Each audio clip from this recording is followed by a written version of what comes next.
Good morning, fellow zombies. It's about 5 before 3 o'clock in the morning.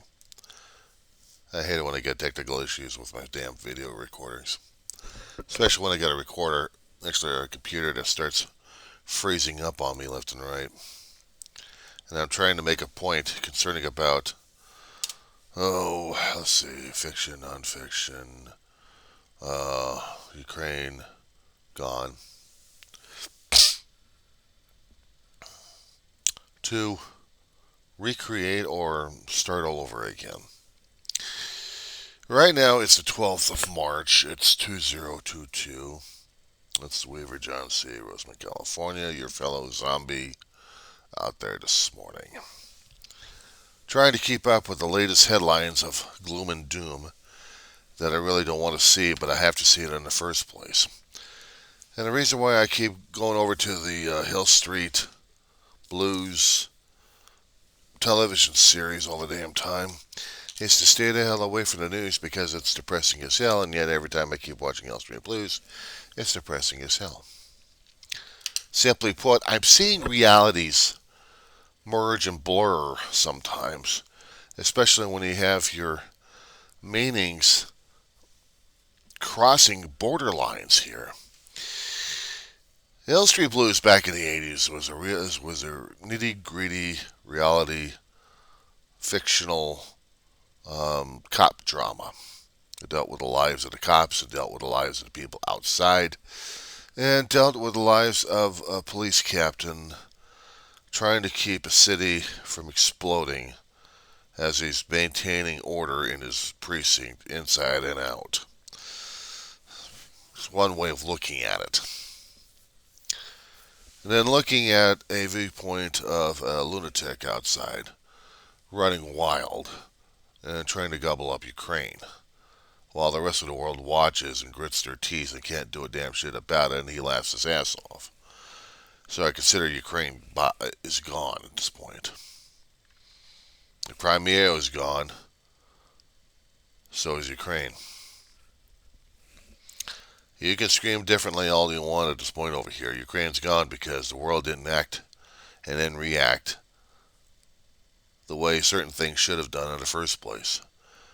We were at the brink of World War III, or just about, because we were afraid of nuclear weapon reprisal coming from Russia at this point. But think of it as a local turf war right now as it is, on a global scale. Watching the show Hill Street kind of reminded me of that. Their own nuclear option is if gangs happen to go crazy in a certain city or a certain sector that the station is trying to keep peace and a lid on, while dealing with political intrigue inside and out. And it has to deal with everything while maintaining peace. Their only nuclear option, if there was a major gang war, with, besides chains and bottles and knives, using guns and Molotov cocktails and stuff. Switch over to reality. We're using guns and Molotov cocktails to keep away an invading infestation coming through the borders and the skin barrier of Russia. We're dealing with more than just a biological war terrier here. We're dealing with Putin and his ego stretching his hand across Europe and across the world saying the world is mine, deal with it. And laughing his ass off at the same time. And the only thing that the civilized world thinks it could do is just cut off all the financing, and that'll make the people struggle. Oh sure, that'll make the little people struggle like crazy and scream and yell at Putin, and Putin will say, fuck you. Using the language this morning anyway. And Putin says fuck you to the rest of the world. Because the country had threatened with nuclear war, with nuclear weapons, unleashing it. Everybody knows the brinkmanship that we keep playing regarding the nuclear war game. We've been doing it ever since we made the damn A-bomb in the first place. And now since everybody else had their recipe and made their own nukes. A lot of countries actually did. Everybody's holding off from using those damn weapons against their own little enemies. Putin is no little enemy. Putin is Russia right now. Russia is invading. And the thing of it is, I know there's a lot of Americans out there who said, why should we care? Because the problem is it destabilizes the world's global economics. We are so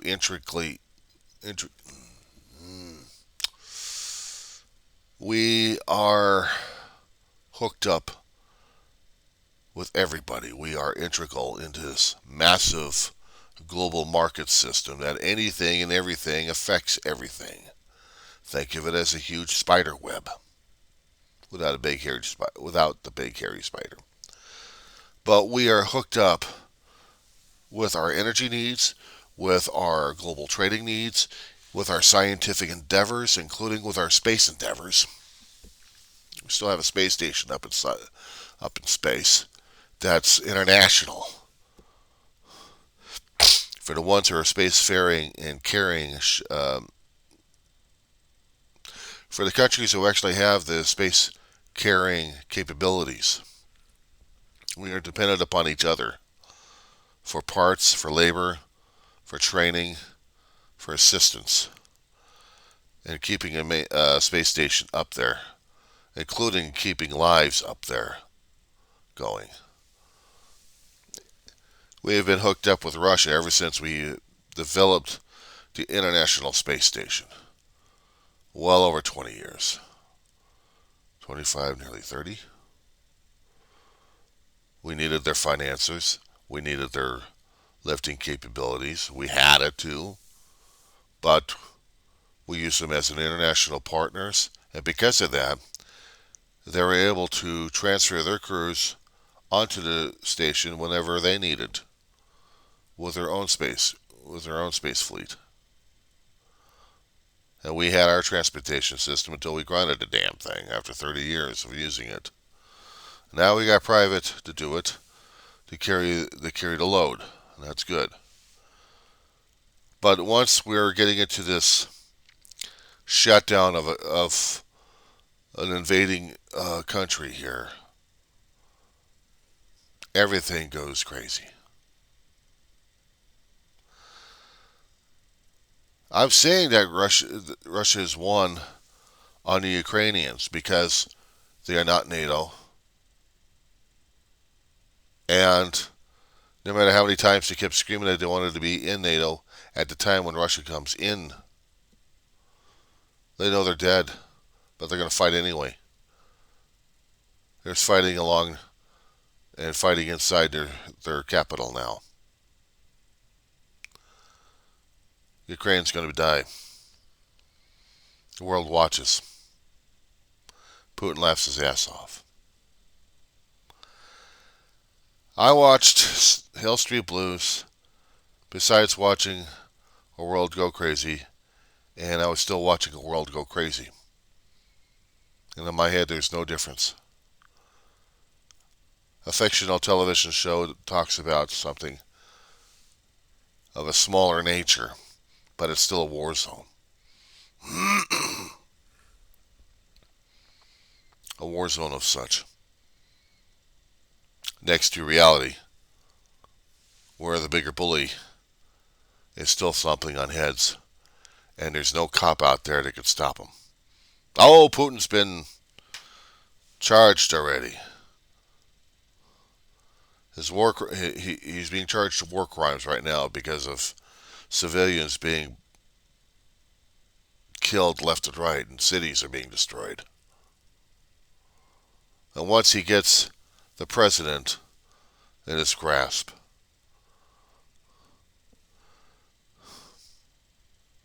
he's got Ukraine.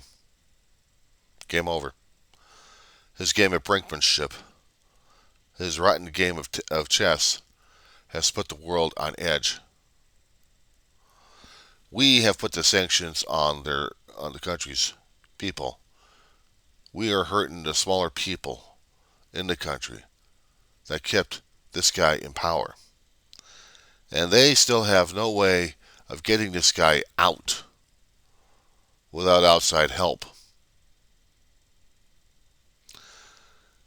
In order to fight Ukraine's war, they needed outside help, and we couldn't give it to them officially. Unofficially, there had been rumors passing up through the media channels about some help coming through. And I hope so. I hope we've got some help coming through, but it's not enough. What Ukraine needed was a NATO-sized miracle. Because they're not a NATO country, they're going to die.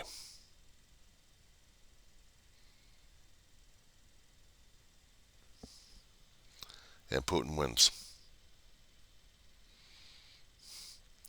This is the reality, and this is the world I have to live in. Everyone thought that when we had a biological war terror coming through, and it was manufactured out of a damn lab or a damn petri dish somewhere. People kept pointing fingers to one particular country or another.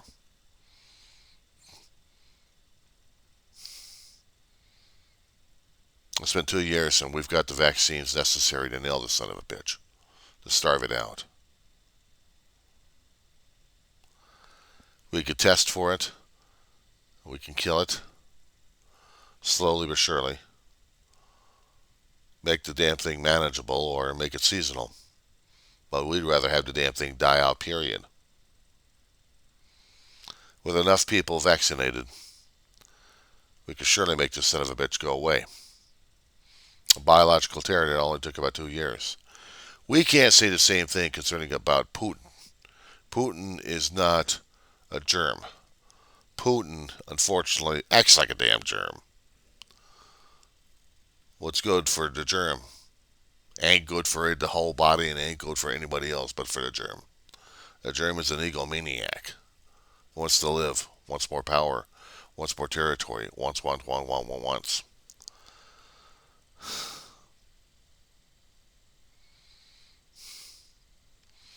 And this is what I got to live in a lifetime here. Now, I had talked about in different videos I've done about my own historical knowledge, what I've seen, what I've read, what I've experienced.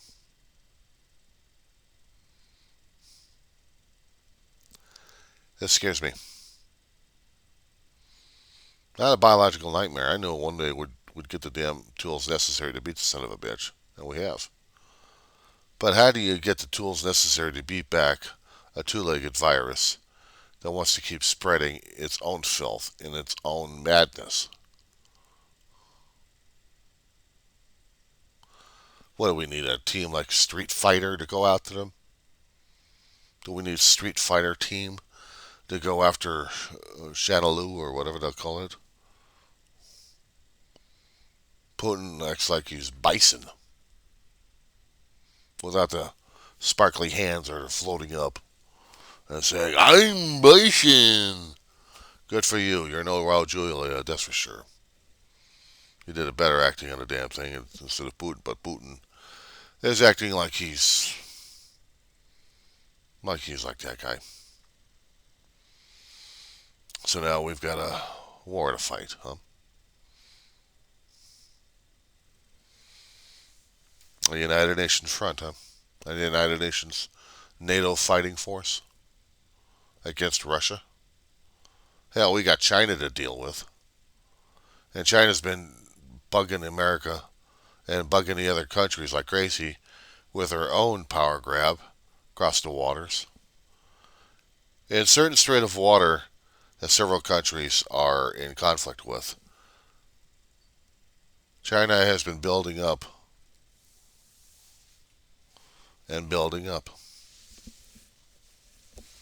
Building up forces, not to mention building up bases, and causing people more panic and more stress out there in the Pacific waters.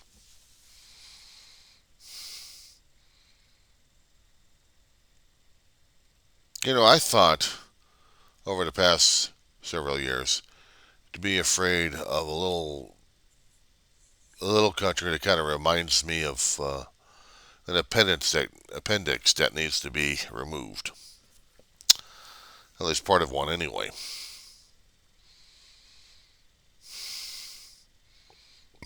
Just because this one's developed nuclear weapons and it threatened destabilization of the entire region.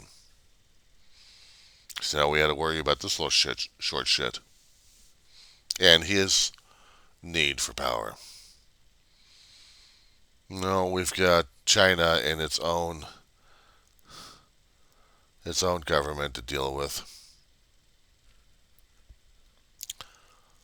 So yeah, this particular video is dealing with slapshot certain different precincts of a city that's gone mad.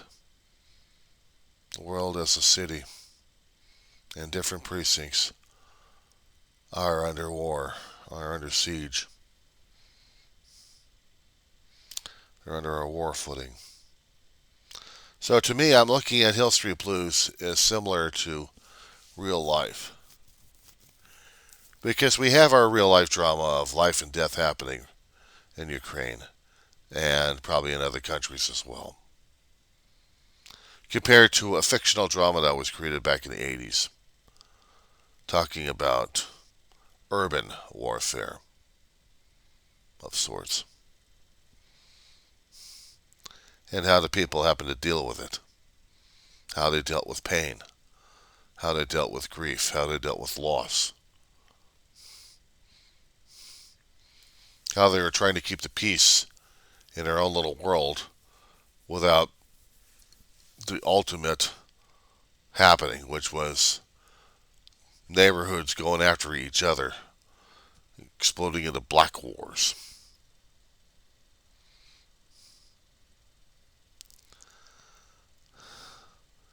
It's a frightening time I'm living through.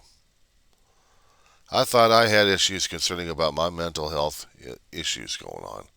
The reason why I make the channel. The reason why I kept telling people about mental health illness being, not so much of a whiner baby, but major thing to watch out for because we've had people committed suicide over their damn inner demons. Well, we have the external demons trying to kill us at the same damn time. We have a country trying to kill each other. Or on the footing to kill everybody. What the hell? We had a biological war terrier that we had to develop vaccines to get rid of. But also put us into cages of sorts to torture us, protect us. What? It's what I have to live with. It's what I have to deal with. Growing up, we didn't have to deal with this back in the 60s or 70s. We just saw the Red Scare menace and political rhetoric being talked about. And then when you're in the schools, nothing's talked about it. Not through grade school, all the way through 12th grade. Because they didn't have enough information necessary to bore the kids. Korean War was already over, but we didn't have the information necessary to teach them about it. But we told them about World War II. And we told them about the American Revolution. We told them about the Civil War. Well, nothing about Vietnam. Nothing about it.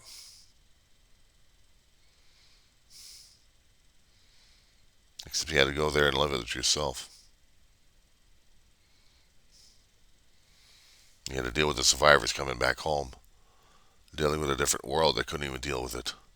Having their own damn identity problem. Especially when they keep they keep changing their own damn identity and they don't even know what the hell it's doing.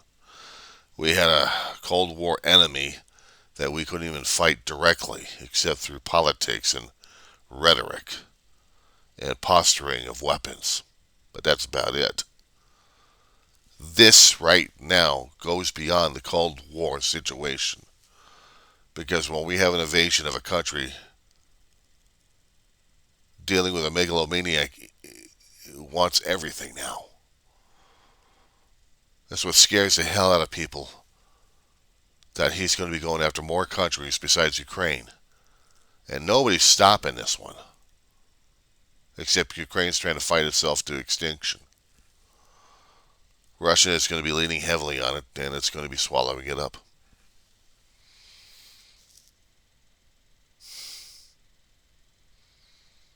I'm not making that prediction. I'm seeing it happen in my front on the screens. I'm seeing it happen right now. That scares me. That frightens me. People in my country probably don't think, why does this affect me so much? Why should it affect me so much? Because they don't even realize how in tune globally we are to each other. They don't realize that they don't give a shit. They are in their own little world until we have them knocking on our front door. We'll open the door and Putin's with a gun. Putin has a gun to our face and says, "Hello, recognize me? I'm sorry, I don't have the American Express with me. I'm here to take over your home, your house. Uh, you have the only option of leaving here, otherwise I'm going to destroy you right now. Your government doesn't seem to be believing me, so I'm just going to be destroying you and your government right now. How about that?" Don't mind the tank out there. It's just going to be running right through your living room right now, even as you scream in a bloody oratory. I just wanted to introduce me. I'm Putin. How you doing? Ta-ta. Next thing we'll be hearing is a damn Soviet tank going through. Of course, by that time, everyone else is freaking and yelling, screaming and yelling. We're the last schmucks on the earth. And we're trying to keep the front door closed while the damn front windows are being smashed through. And here comes here comes a metal nightmare with a long-ass tube and plenty of protrusions, armed with more things, and they're ready to kill us. But that's Ukraine right now.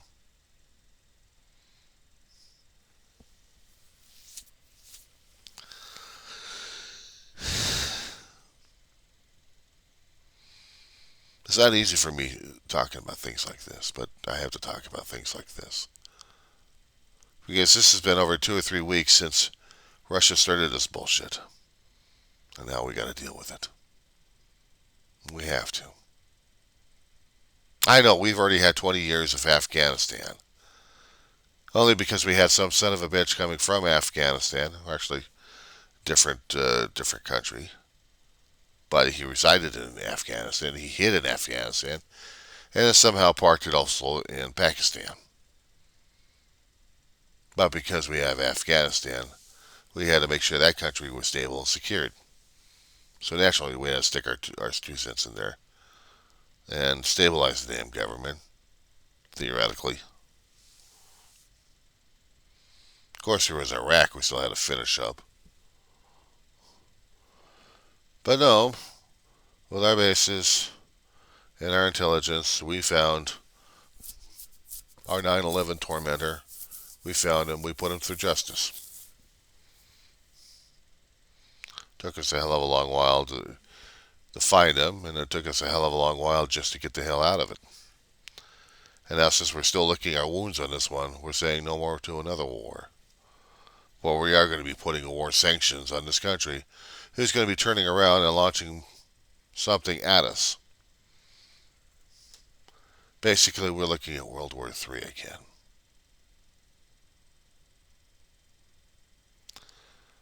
Yeah, REM did have it right. It is the end of the world.